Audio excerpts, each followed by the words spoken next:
Ultimate Warrior scene in a couple of Harryhausen's movies. As you can see, we got a lot of work done. We've got him painted. I still want to do a little detail painting here and there. We got him put together, and he is glued to our wooden base. I'll do a turn around here so you can see all of them. So I think he's looking pretty good. I'm really happy with his coloring. We got 2 colors we used over the Army Painter skeleton bone, and that is raw sienna and burnt sienna. Those are just both washes over the bone, and then anywhere that I wanted to lighten up a bit, I dry brushed skeleton bone again. So almost a foolproof method. You really can't screw it up. If it's too much of brown, you just dry brush your base color. If you end up getting too much red, you can dry brush your base color, or you can do another wash of a brown. So you can really, between your washes and your dry brushing, it's impossible to screw this up. You just keep playing with it until you're finally where you want your guy to be. There's the big guy, almost finished. The sword down here is AK True Metal. Can't see it that well, but I didn't want it real shiny, you know.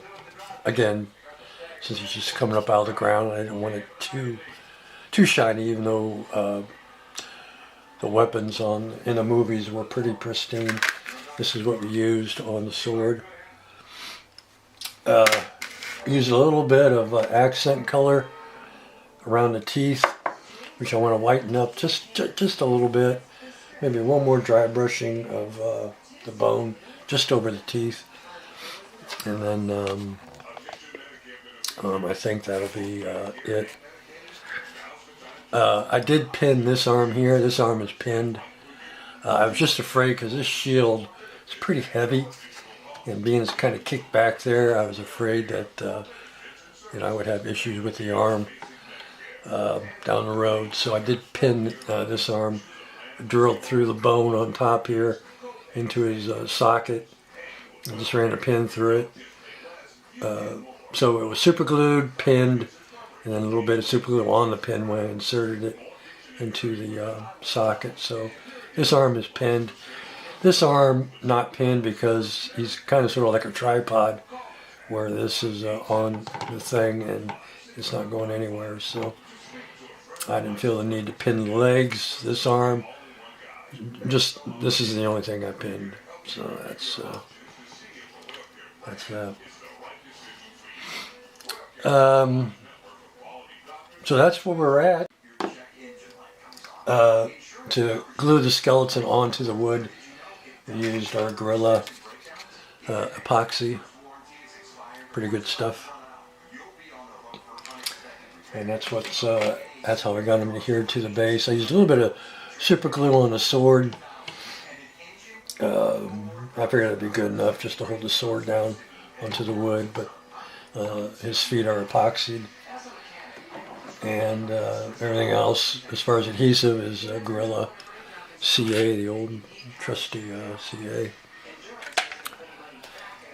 And that's where I'm at. So I'm going to clean up my table, put some paper down. We're going to get cracking on the soil here, the dirt. We're going to grind it down finer than what it is. I think it's a little too coarse, so we're going to get that taken care of. I'll use just plain old Elmer's white glue, PVA glue. Put it on here, and then just take a spoon and just kind of sprinkle the dirt everywhere where I want it, and heap it up around the blade of the sword, so it looks like it's just coming out of the ground. And I think after that, when we get this stained, I think the big guy will be finished. A little bit more touching up here and there I want to do, but I think we're pretty good. Well, we got our groundwork, our foliage, and our ground on the base here. I took my washi tape and masked off the sides here where I want to stain it. And then we just used our cheap white glue here and put a heavy coat on the surface, threw down our soil. We let it dry. Once I let it sit for a day, I sprayed the soil here with my clear flat acrylic, my Krylon crystal clear flat acrylic.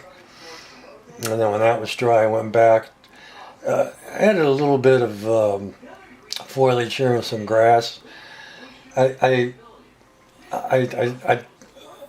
didn't want it to be like a lush kind of groundwork. I just wanted something bare, you know, something, you know, simple.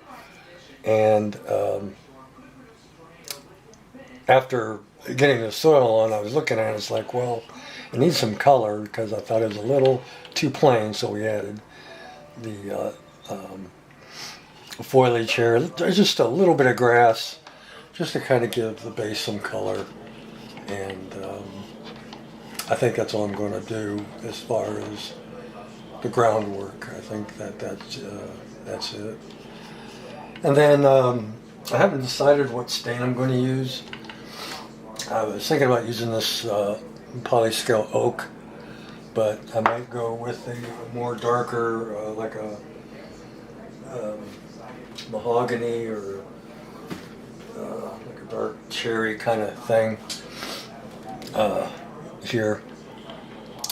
So I'm going to have to set up my table here, and then we'll break the stain out and get this stained up. And then little touch-ups here and there, and I think that's going to be it. We're going to call him finished.